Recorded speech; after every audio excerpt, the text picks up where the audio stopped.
Assalamualaikum warahmatullahi wabarakatuh. Perkenalkan, nama saya Sarna Devi di NIM 2022121003. Di sini saya akan mempresentasikan tentang bab yang kedua, yaitu masalah penelitian. Yang A, pengertian masalah penelitian.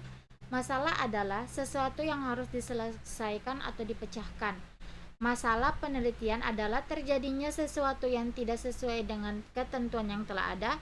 Problem akan muncul apabila terjadi kesenjangan atau gap antara das sollen atau apa yang seharusnya dengan das sein atau apa yang terjadi pada kenyataan. Pada perbedaan antara harapan dengan kenyataan, sehingga penelitian ini akan mempermasalahkan kesenjangan, kelainan atau problem tersebut. Yang ke B, jenis masalah penelitian. Apa saja masalah yang perlu diteliti? Banyak persoalan atau masalah yang perlu mendapat perhatian para sarjana ilmu sosial, terutama di negara-negara sedang berkembang. Di bidang pendidikan, misalnya masalah rasio tidak seimbang antara peserta didik dengan ketersediaan sarana pendidikan. Masalah anak putus sekolah, masalah kesesuaian kurikulum dengan lapangan kerja. Di bidang keluargaan, misalnya masalah otoritas, disiplin, masalah hubungan kekerabatan, masalah pengambilan keputusan dan dalam keluarga. Di bidang agama, misalnya masalah hubungan antar umat beragama, hubungan agama dengan politik.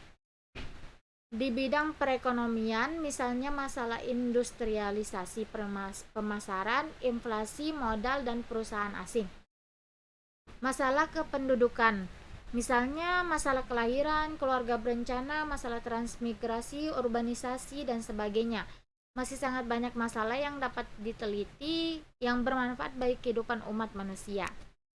Yang C, ada sumber masalah. Dari mana masalah diperoleh?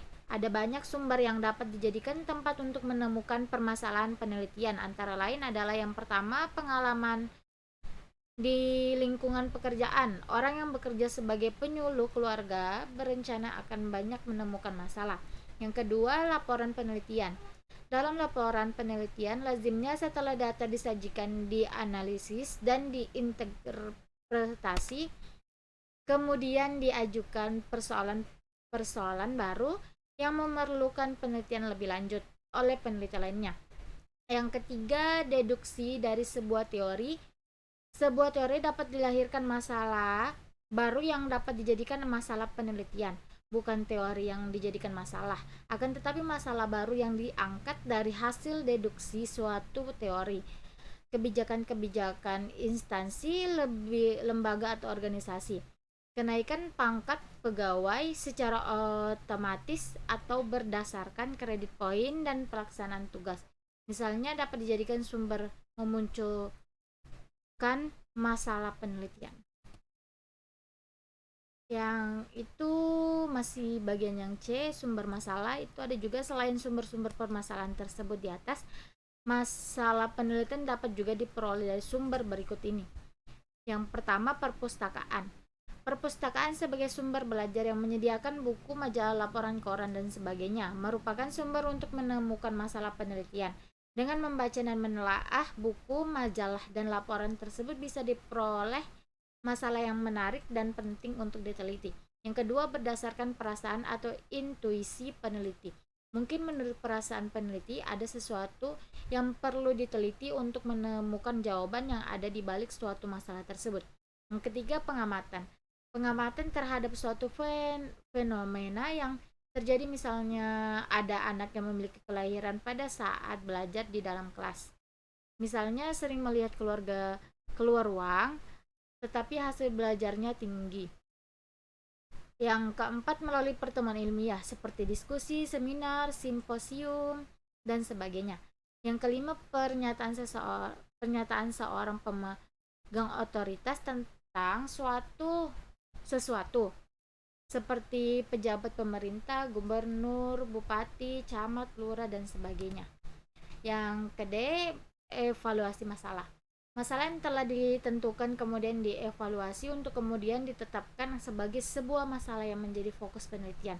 Hal-hal yang perlu dipertimbangkan dalam mengevaluasi masalah adalah yang pertama, Masalah yang dipilih idealnya merupakan masalah yang dengan pemecahan tersebut akan memberikan sumber terhadap pengembangan ilmu pengetahuan baru dalam berbagai bidang, sehingga hasilnya berguna bagi suatu perkembangan ilmu pengetahuan. Yang kedua, masalah itu hendaknya merupakan persoalan yang akan membawa kepada persoalan-persoalan baru dan kepada penelitian berikutnya.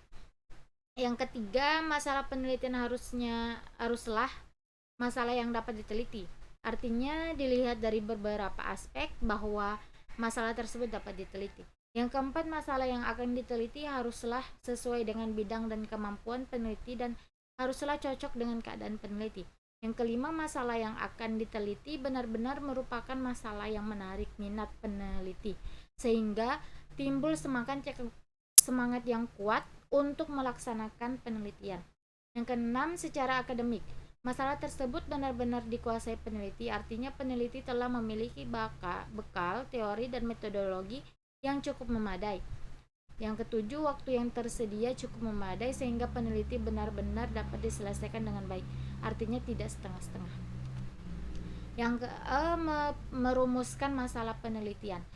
Perumusan masalah merupakan formulasi kalimat yang dapat berbentuk pertanyaan yang akan dicari jawabannya melalui kegiatan penelitian.